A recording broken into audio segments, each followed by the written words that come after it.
There's a land invasion there. Do you have that information, and what are you doing about that? Thank you very much. We received this information this morning that the people that have gone to court to want to justify why they should occupy that land illegally went back again this morning to want to occupy the land. We went to court, the High Court, and the High Court ruled that the 89 shacks that are in that land should be left until the 31st of August, when the court will be hearing our matter, wherein we're applying that those shacks should be removed.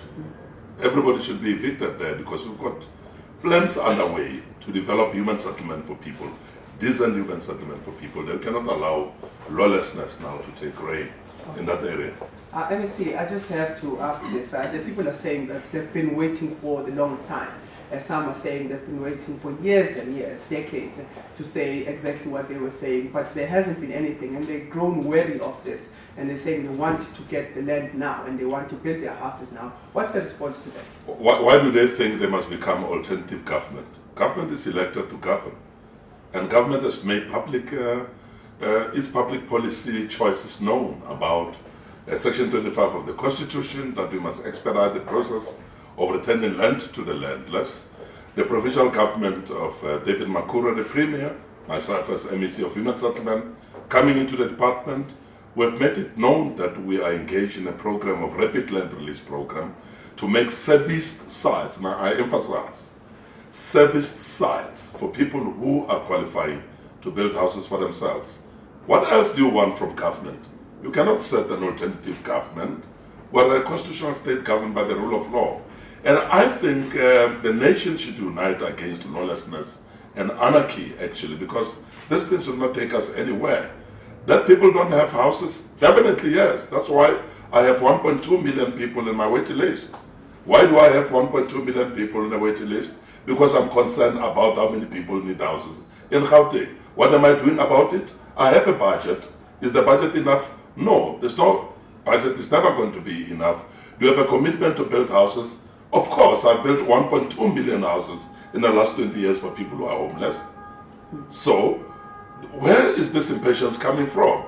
I mean, these are political, game playing at the cost of people who are otherwise justifiably desperate for houses. And I think right-thinking South Africans are working with this government because this government is committed to changing the quality of life of people.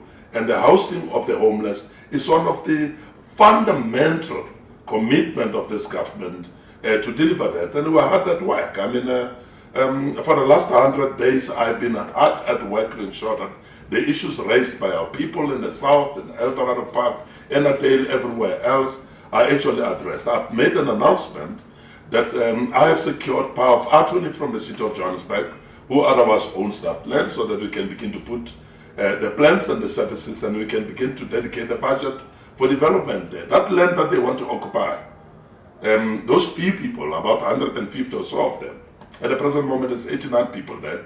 I'll be applying to evict them by the 31st of August. We're just waiting for the court to evict them. Definitely we will. Because that land must accommodate more than 15 to 18,000 people. Now, you cannot give that land to 150 people when there's more people that will gain if that land is formally developed and there's order with regard to how you're moving forward to ensure that everybody, at least that is deserving, must have shelter over his or her head. MEC, I think one of the things that happened there was I spoke to a lot of people and they told me their grievances. And I hear you say it's political gameplay. You say you don't understand where this impatience is coming from since you've built a number of houses already. But are we then disputing the fact that there are real grievances and there are real people who have real problems in that particular place who are tired of waiting for the promises that are there? There can never be a false presentation of the grievance or grievances of people that are homeless, who are deserving to have houses and the roof over their head. There's absolutely no reason for anyone to be as cynical as that. But what do we say to someone who's been waiting for almost 2 decades since we got our freedom in South Africa? to get a proper shelter. But everyone who's right thinking knows that you are never going to be able to build 1.2 million houses in one summer. 1.2 million houses in Gauteng. You're going to have to find a lot of money. I've said that I need 200 billion rand to build 1.2 million houses in Gauteng. Where will I get that money from?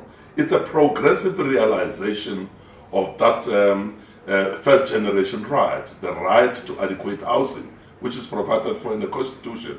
It says progressive realization within the available means of the state.